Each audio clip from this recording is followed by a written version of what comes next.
안녕하세요, 여러분. 재판에 있어서는 그게 민사소송이든 형사소송이든 공정해야 됩니다. 어느 한쪽이 일방적으로 불리함을 겪으면서 소송을 하는 것은 소송이 아닙니다. 소송은 언제나 공정해야 됩니다.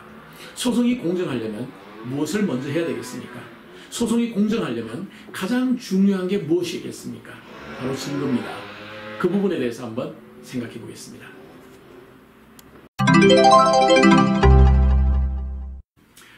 여러분 안녕하세요. 런던의 김인수입니다. 오늘은 증거에 대해서 한번 생각을 해볼까 합니다. 영국에서 소송을 할 때 두 가지로 나눠서 한번 생각해 볼게요. 하나는 민사소송입니다. 민사소송은 먼저 소송을 하고자 하는 측에서 클레임 폼과 파티큘러스 오브 클레임이라고 해서 소송을 하고자 하는데 필요한 이유를 자세히 나열한 그런 소송장을 냅니다. 그러면 반대편에서는 디펜스라고 하는 것을 내죠. 디펜스에서는 당신의 주장이 틀렸다라는 것을 이제 쓰는 겁니다. 그러면 다시 청구인 쪽에서는 리플라이라는 걸 씁니다.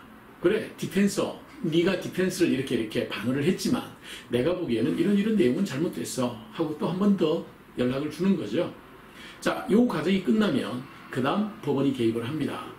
그래서 그때부터 이제 법원이 CCMC, Cost and Case Management Conference라고 해서 양측을 모아놓고 앞으로 재판은 이렇게 진행할 거다라는 것을 결정을 합니다.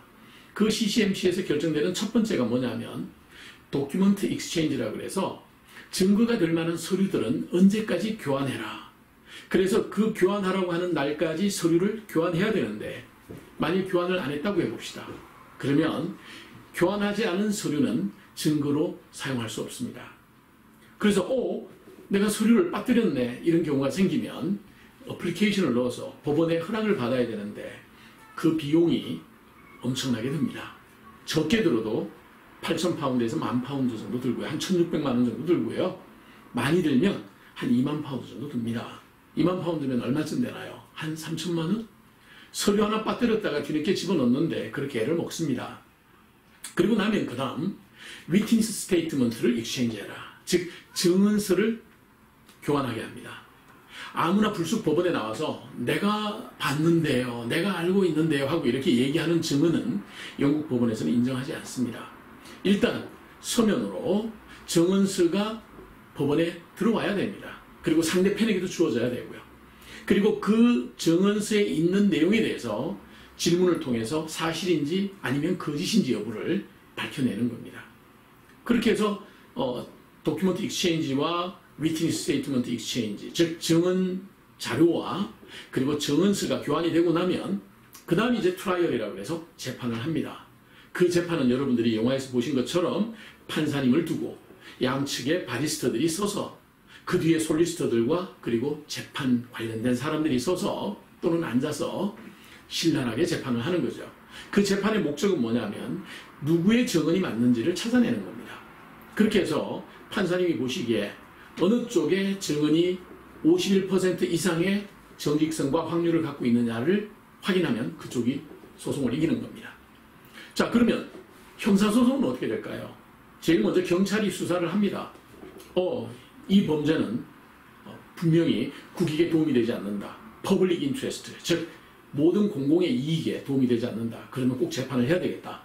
그러면 모든 증거들과 인터뷰한 내용, 증거 서류들을 다 정리해서 사진이라든지 모든 것을 정리해서 Central Prosecution Service라고 하는, 한국으로 말하면 검찰, 영국으로 말하면 기소청이죠. 기소청에 보냅니다. 그러면 기소청에서는 한국의 검사와 같은 그런 기소 담당 법관들이 앉아서 그 서류와 증거들을 다 훑어봅니다. 그러고 난 다음에 이것은 충분히 기소를 유지할 만하다. 아니다. 기소를 유지할 이유가 없다. 이 정도면은 국가의 세금을 들여서 굳이 이걸 재판을 해야 될 필요가 있겠는가. 이거를 결정합니다.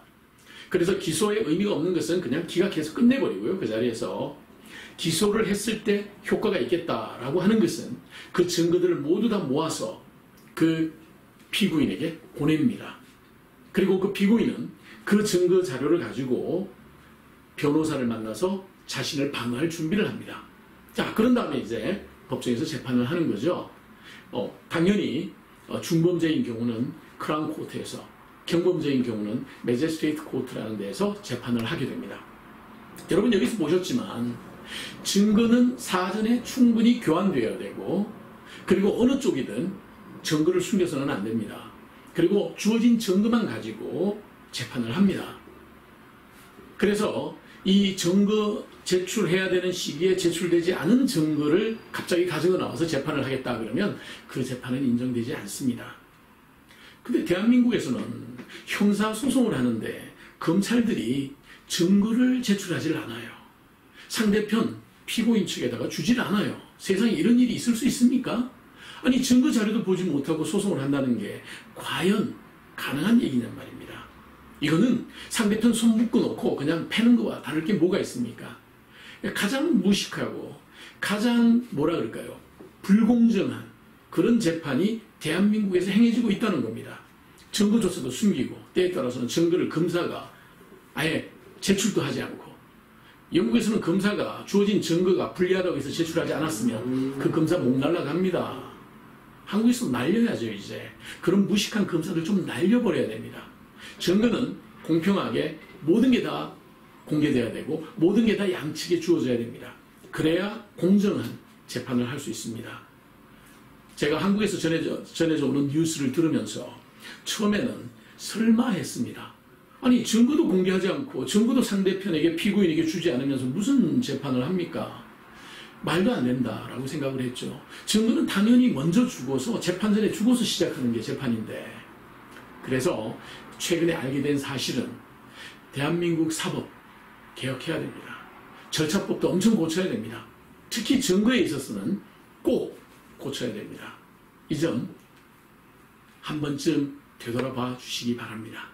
런던에서 김윤수였습니다.